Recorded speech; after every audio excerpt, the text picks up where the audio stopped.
जो मरने से डरते नहीं वो है भील, जो झुकते नहीं वो है भील।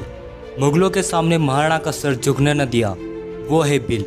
जिन्होंने देश में गणतंत्र स्थापित किया वो है भील। जिन्होंने भारत पर राज किया, अरब, तुर्क, मुगल और ब्रिटिशों को हराया वो है भील। शौर्य और बहादुरी से पूर्ण इतिहास रहा है भीलों का। इसलिए दोस्तों जानते हैं देश की एक बेहद ही खास जनजाति भील के बारे में। भील भारत की प्राचीनतम जनजाति है। इस जनजाति ने शोधकर्ताओं ध्यान अपनी ओर खींचने का प्रयास किया है। भीलों का इतिहास बेहद ही गौरवशाली रहा है। भील का अर्थ भील यानी तीर कमान होता है। भील वैसे तो भारत समेत पाकिस्तान और बांग्लादेश के बॉर्डर तक बसे हुए हैं, लेकिन भीलों की आबादी मध्य प्रदेश, गुजरात, राजस्थान, महाराष्ट्र और आंध्र प्रदेश में ज़्यादा है। भील लोग भील भाषा बोलते हैं, लेकिन वे अन्य भाषाएं भी किसी क्षेत्र के अनुसार बोलते हैं। हम इस वीडियो में भील इतिहास, भीलों की वर्तमान परिस्थितियाँ, कला संस्कृति, भीलों की समस्याएं और उनकी मांगें आदि के बारे में जानेंगे। इसलिए दोस्तों वीडियो समाप्त होने तक आप हमारे साथ बने रहिएगा। भील इतिहास। भील भारत की बेहद ही प्राचीन जनजाति है। इतिहासकारों का मानना है कि भील जनजाति की उत्पत्ति भारत में ही हुई है। प्राचीन समय में भील अन्य जनजातियों की तरह कबीले में ना रहकर स्वतंत्र रूप से एक शासक के रूप में देश के कई क्षेत्रों पर शासन किया। भीलों ने सदियों पहले ही भारत में गणतंत्र व्यवस्था स्थापित कर ली थी। करीब 16वीं सदी तक भील शासकों ने कई बड़े बड़े क्षेत्रों पर शासन किया। राजमहल, किले, मंदिर आदि के निर्माण कराने के साथ साथ विकास कार्य किया। भारतीय पौराणिक ग्रंथ। भारतीय पौराणिक ग्रंथों में भीलों का भारी उल्लेख मिलता है। इस तरह से अंदाजा लगाया जा सकता है कि प्राचीन समय में भील देश में एक महाशक्ति के रूप में विद्यमान थे। रामायण में माँ शबरी द्वारा भगवान राम को बेर खिलाना, गुहराज का वर्णन, भारत में एकलव्य, किरात अर्जुन, मुख्य भील आदि का वर्णन, इसी तरह से अन्य कई ग्रंथों में भील शासकों का वर्णन मिलता है। करीब 14 ईसा पूर्व में भील शासकों का शासन गुजरात के द्वारका में था। राजा धन्ना भील मालवा में बेहद ही शक्तिशाली शासक हुए, जिनका नाम राजा धन्ना भील था। राजा धन्ना भील 850 ईसा पूर्व में मालवा साम्राज्य की गद्दी पर बैठे। वह एक संवेदनशील, कुशल एवं शक्तिशाली राजा थे। इन्हीं के वंश में जन्मे एक भील राजा ने 730 ईसा पूर्व के दौरान दिल्ली के सम्राट को चुनौती दी। कहते हैं कि राजा धन्ना भील के उत्तराधिकारी बेहद ही शक्तिशाली और पराक्रमी थे। इनके वंश ने लगातार 387 वर्षों तक मालवा साम्राज्य पर राज किया। मालवा पर भील राजाओं ने ही नहीं बल्कि भील रानी ने और उनके वंशजों ने 287 वर्षों तक शासन किया। इस तरह ज्ञात आंकड़ों के मुताबिक मालवा साम्राज्य पर 674 वर्षों तक भील शासकों का शासन रहा। सम्राट चंद्रगुप्त मौर्य। ग्रंथों में लिखा गया है कि चंद्रगुप्त मौर्य एक असाधारण बालक थे। प्रसिद्ध लेखक विशाखा दत्त ने चंद्रगुप्त मौर्य के बारे में लिखा कि वे मूरा भील के पुत्र थे। भील शासकों का उदाहरण राजस्थान से भी मिलता है, जहाँ प्राचीन समय में राजस्थान कई जनपदों में बटा हुआ था, जिसमें सीवी जनपद, जिसे मेवाड़ के नाम से भी जाना जाता है, यह एक जनपद था। जब सिकंदर ने मिनांडर के जरिए भारत पर हमला किया, इस दौरान सीवी जनपद का शासन भील राजाओं के हाथों में था। राजा गर्द भील। पहली शताब्दी में उज्जैन पर गर्द भील नामक राजा का शासन था। गर्द भील एक जनजाति है जो कि भील जनजाति से संबंधित है। ओडिशा राज्य के पूर्वी भाग को भील प्रदेश कहा गया, जहाँ भील राज गर्द भील अथवा भील जनजाति से संबंधित का शासन रहा था। राजा गर्द भील का शासन उज्जैन में था। राजा गर्द भील एक बहादुर और पराक्रमी राजा थे।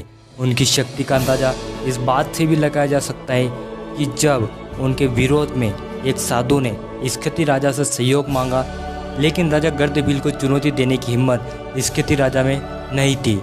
तब उस साधु ने शकों को उज्जैन के शासक गर्द भील से युद्ध करने के लिए बुलाया। इस युद्ध में उज्जैन के शासक गर्द भील की हार हो गई।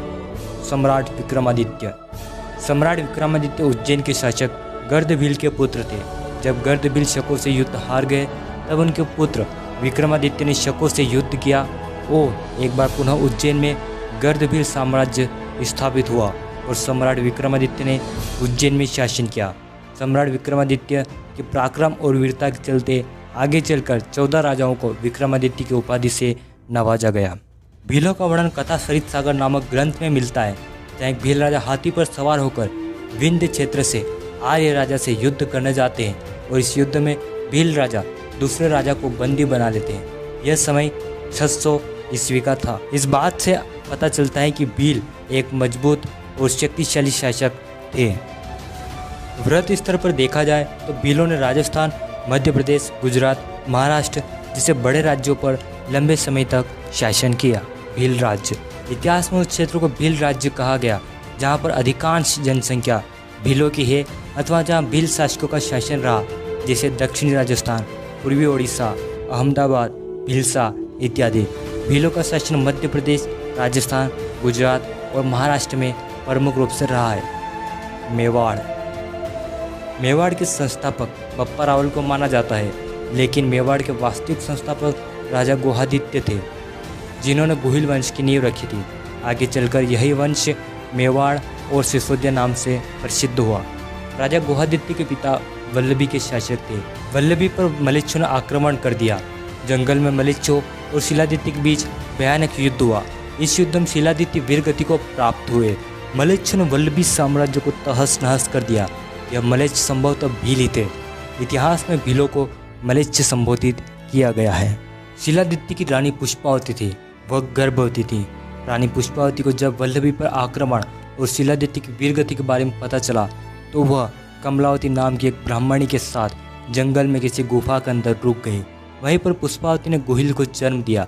क्योंकि गुहिल का जन्म गुफा में हुआ था, इसलिए उनका नाम गोह रखा गया। बच्चे को जन्म देने के बाद रानी पुष्पावती बच न सकी। कमलावती ने उस बच्चे को गुजरात के इडर के भील शासक राजा मांडलिक को सौंप दिया।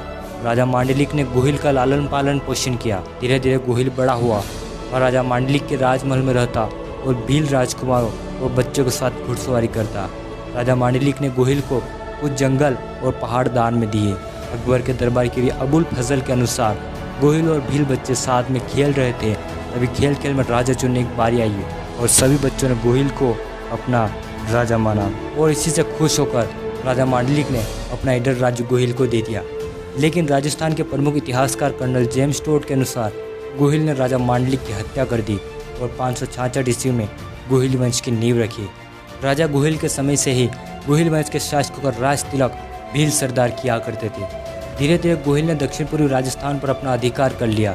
मेवाड़ शासकों ने प्रतिहारों को तो पराजित कर दिया, लेकिन कई सदियों से गुहिलों और भील शासकों के बीच संघर्ष चलता रहा। भील समुदाय शस्त्र चलाने में, शिकार करने में और युद्ध के मैदान में अपने चतुराई कारण प्रसिद्ध थे। गुहिल वंश के चौथी पीढ़ी के शासक नागादित्य का व्यवहार भील समुदाय के साथ अच्छा नहीं था। इसी से भीलों के बीच नागादित्य की छवि खराब होने लगी। भीलों ने नागादित्य के साम्राज्य पर हमला बोल दिया। दोनों पक्षों के बीच भयानक युद्ध हुआ और भीलों ने नागादित्य को हराकर पुनः इडर साम्राज्य पर अपना अधिकार कर लिया। मेवाड़ बप्पा रावल। भील और राजपूतों के बीच 1000 वर्षों तक युद्ध चलता रहा, लेकिन अब तक नहीं पूर्णतः राजपूत भीलों को हरा पाए और नहीं भील राजपूतों को। अब तक दोनों वर्ग समझ चुके थे कि आपसी मतभेद से अच्छा आपसी सहयोग है। एक बार पुनः गुहिल की तरह ही बप्पा रावल का लालन पालन भील समुदाय के बीच हुआ। दरअसल जब बप्पा रावल 3 वर्ष के थे तब वे उनकी माताजी को सहायता की आवश्यकता थी। वे दर दर भटक रहे थे, तब भीलों ने उनकी सहायता करी। बप्पा रावल का लालन पालन भीलों के बीच हुआ और इस तरह भीलों की देखरेख में मेवाड़ का एक और शासक बप्पा रावल पला बढ़ा। बप्पा रावल जब बड़े हुए तब उनका संघर्ष भीलों के साथ हुआ, लेकिन वे भीलों को हरा नहीं पाए। इसलिए भील और बप्पा ने समझौता कर लिया। जब अरबों ने मेवाड़ पर हमला किया तब बप्पा रावल ने ओगड़ा के भील शासक पाली और उंदेरी के भील शासक देवों से सहायता मांगी। इस मुश्किल की घड़ी में भीलों ने बप्पा रावल की सहायता करी और उन्होंने मिलकर अरबों को बहुत दूर तक खदेड़ दिया। इसी तरह भीलों ने राणा हमीर, राणा मोकल और राणा सांगा का सहयोग किया। खानवा के युद्ध में भील अंतिम सांस तक युद्ध करते रहे। मेवाड़ महाराणा प्रताप हल्दी घाटी का युद्ध। जब अकबर ने चित्तौड़ पर हमला किया तब उदय सिंह चित्तौड़ हार गए। उन्हें एक सुरक्षित स्थान की तलाश थी। इसी तलाश में वे उदयपुर की तरफ बढ़े। उदयपुर में करीब 12वीं शताब्दी तक भील शासकों का शासन था।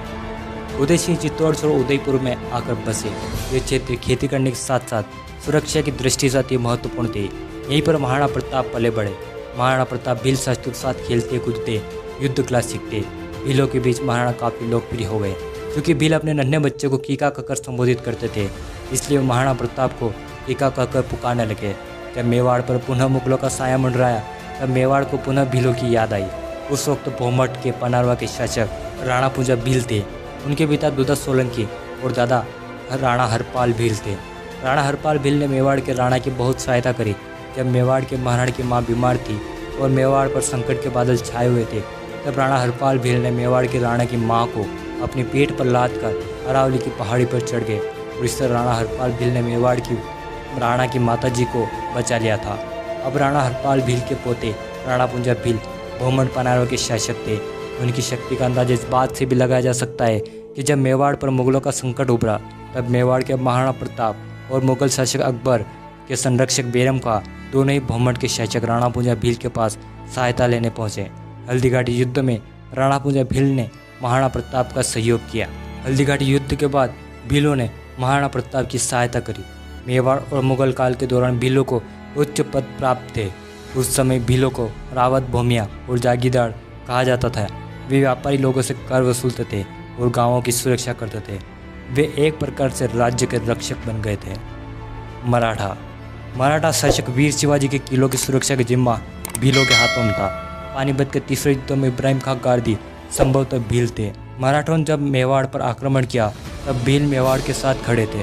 जब सदाशिवराव ने डूंगरपुर पर हमला किया, तब भीलों ने उसे बुरी तरह पराजित किया। भील विद्रोह और ब्रिटिश।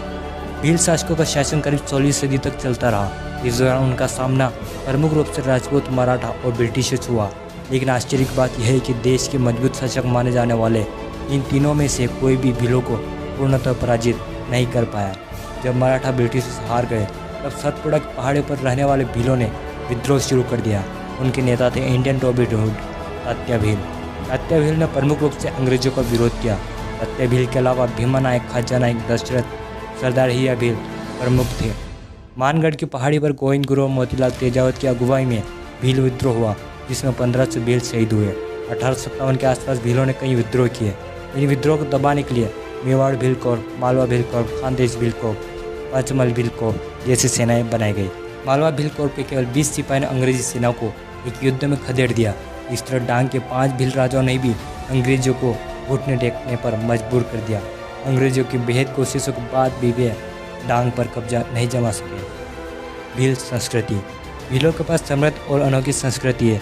भितरवा पेंटिंग, घूमर और गौरी आदि भीलों की पहचान है। मंदिर। नील माधव, भादवा माता, जालपा माता, शबरी माता, एकलव्य, आमजा माता और जटाऊ शिव मंदिर का इतिहास भीलों से जुड़ा रहा है। किले। भील शासकों ने अकेलगढ़, मांडलगढ़, भुराईगढ़, मनोर थाना आदि किलों का निर्माण कराया। राजा बादशाह भील का महल बांसवाड़ा में स्थित है। इसी तरह ईडर में राजा मांडलिक के राजमहल होने का उल्लेख मिलता है। हिंगलाजगढ़ में गोत्री भील की हत्या हुई, यह उल्लेख इतिहास में मिलता है। वर्तमान परिस्थिति। भील वर्तमान में कृषि पर निर्भर है। कुछ भील जंगल पर निर्भर है और अपनी पहचान बनाए हुए है। इतिहास से अब तक आते आते भीलों में कई वर्ग और उपशाखाएं बन गई है। भीलों की मांग। भील जनजाति की कई प्रकार की मांग है। प्रमुख रूप से भील देश में भील रेजिमेंट चाहते हैं। भीलों की मांग है कि उनकी एक रेजिमेंट बने जो देश की रक्षा कर सके। इस मांग को पूरा करने के लिए वे समय समय पर सरकार से गुहार लगाते हैं। दूसरी प्रमुख मांग एक भील प्रदेश बनाने की है। भील चाहते हैं कि राजस्थान, मध्य प्रदेश, गुजरात और महाराष्ट्र का भील बाहुल्य क्षेत्र को भील राज्य नामक राज्य बनाया जाए, क्योंकि आज़ादी के बाद भी भीलों का और अन्य आदिवासियों का सही से विकास नहीं हो पाया। दोस्तों, भीलों के बारे में इंटरनेट और किताबों से जो जानकारी प्राप्त हुई वह इस वीडियो में बताई गई है। उम्मीद है आपको वीडियो पसंद आया होगा। कमेंट में बताएं कि भीलों के बारे में आपकी क्या राय है। इस वीडियो को अधिक से अधिक लाइक और शेयर करें। आप हमारे चैनल पर नए हैं, इस चैनल को सब्सक्राइब कर ऑल नोटिफिकेशन चालू कर लें। आपका कीमती समय देकर ये वीडियो देखने के लिए धन्यवाद।